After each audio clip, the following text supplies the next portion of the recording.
ମୁଁ ଶ୍ରୀମତୀ ଋତୁପର୍ଣ୍ଣା ମହାନ୍ତି। ମୋର पेशा हूँ आईनजीवी और मु समाजसेवी। माँ घर फाउंडेशन ट्रस्टर मो राज्य अध्यक्षा अच्छी। देखु माँ गोटे दिवस नुहे, माँ सबुदिन हूँ मातृ दिवस। माँ हूँ गोटे समाजर मेरुदंड, जहाँ को जिते सम्मान देले भी सेते कम पड़िबो। कारण 18 खंड हाड़ भांगिले जेतिकी कष्ट हुए सेतिकी कष्ट सही माँ गोटे शिशु को संसार को आनी थाए। एवं माँ हूँ जन्मदात्री, माँ हूँ पालनकर्त्री, माँ मध्य समग्र संसार को जदि कई धरी रखी थाए सी हूँ माँ। तेणु आज आमर जो नयागढ़ रे ये जो मातृ दिवस पालन करा जाउची तार मुख्य उद्देश्य होउची जे माँ बापा माने किभली सचेतन हेबे एवं से माने केवल केमिति गोटे पीसफुल चाइल्ड तैयारी करिवे। कारण गोटे छुआ को माँ पेटरू ही तैयारी करिया को पड़ता है। 4 मास होला परठू माँ रो गर्भ सेबेठू माँ बापा परिवार लोकंकर चाली चलन कथाबार्ता खाइबा देखिबा शुणिमा सबु जिनस से शिशुर व्यक्तित्व विकास रे सहायक हुए एवं व्यक्तित्व गठन रे प्रभाव पकई थाए। आउ सेते बेलठू आमको सतर्क रहिबा को पड़िबो माँ बापा मानक और परिवार लोकों को जे आमे आमर परवर्ती वंशधर को केमती देखा चाहूँ। जदि आमे हिंसा युक्त निशा युक्त पिला गोटे आमे देश को दबा को चाहूँ ताहले आमर जहाँ जमती करी छुआ जन्म करदेले एक्सीडेंटल चाइल्ड जन्म हेले किसी असुविधा नहीं।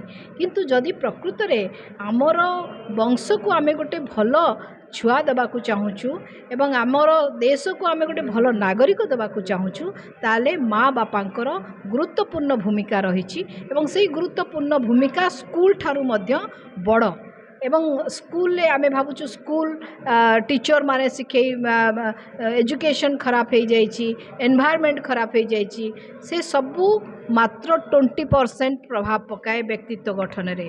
साइंटिस्ट माने कहउचंती, साइकोलॉजिस्ट माने कहउचंती, गायनोकोलॉजिस्ट माने कहउचंती जे पिला पेटरे 4 मास रु थिला बेलटू 5 वर्ष भितरे तार 80% व्यक्तित्व गठन सरी थाए।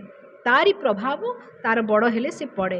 तेणु आज उद्देश्य होउछि खाली मातृ दिवस पालन नुहे, मातृ दिवस पालन अवसर रे सबु पेरेंट्स वुड बी पेरेंट्स जो माने आज पेरेंट्स हबा को जाउछंती तांकु मध्य सतर्क सूचना जे से माने तांकर परवर्ती वंशधर को पीसफुल करंतु, समाज को पीसफुल करंतु, तांकर परिवार मध्य पीसफुल रहिबो।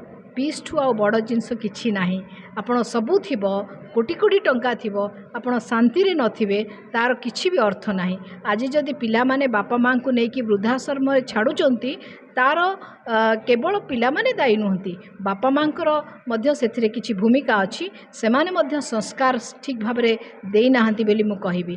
तेणु मु आजिर ये कार्यक्रम गोटे भव्य कार्यक्रम थिला। बहुत पितामाता माने एथिरे जॉइन करथिले, पेरेंट्स माने आसीथिले, पिला माने आसीथिले, कुलपति थिले एठी ओडिया विश्वविद्यालय से मध्य बहुत कथा कहिले। श्रीधर बाबू जी ए शिक्षा केन्द्र मुख्य से भी 3 दिनिया शिविर एटा होची विद्यार्थी माने तांकर जीवन निर्माण शिविर हेउथिला जे सेमान को 3 दिन धरिकरी से लगातार भावरे किभली पाठ्यक्रम बाहरे तांको निज जीवन रे प्रैक्टिकल से माने केमती हेबे, तांको लाइफ टा को सेमती से माने केमती गढ़िबे सो दैट आगु को जाई कि हारि जिबे नाही, जने बलिष्ठ मनीष हेबे, भल मनीष हेबे, से पाई से प्रयास करथिले। माँ घर तांको सहयोग करथिला। मु समस्त को तांकर स्कूल समस्त को धन्यवाद देवी एवं माँ घर फाउंडेशन समस्त को धन्यवाद देवी। आज जो माने अतिथि थिले बहुत भल से माने परामर्श देइछंती। निश्चित भाव में आगामी दिन में आमे ए कार्यक्रम को आहुरी सुदूर प्रसारी करिबु। माँ घर आउ ए शिक्षा केन्द्र जॉइंट कोलैबोरेशन ने आमे पेरेंटिंग फॉर पीस कार्यक्रम मध्य नयागढ़ जिल्ला रे आगु को व्यापक करबा को जाउछु। प्रोफेसर सत्यनारायण आचार्य कुलपति ओडिया विश्वविद्यालय सत्यवादी नमस्कार करुच्ची।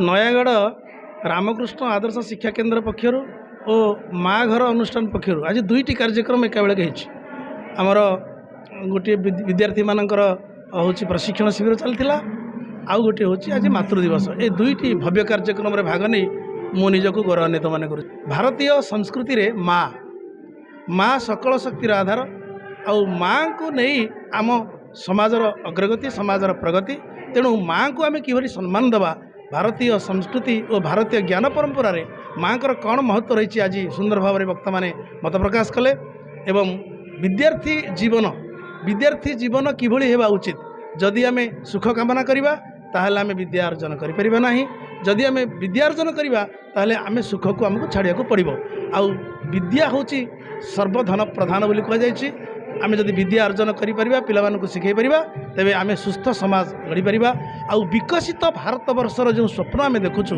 विकसित भारत वर्ष जो चिंता आम करूछु विकसित भारत वर्ष पई विकसित विद्यार्थी जीवन निहाती आवश्यक अछि।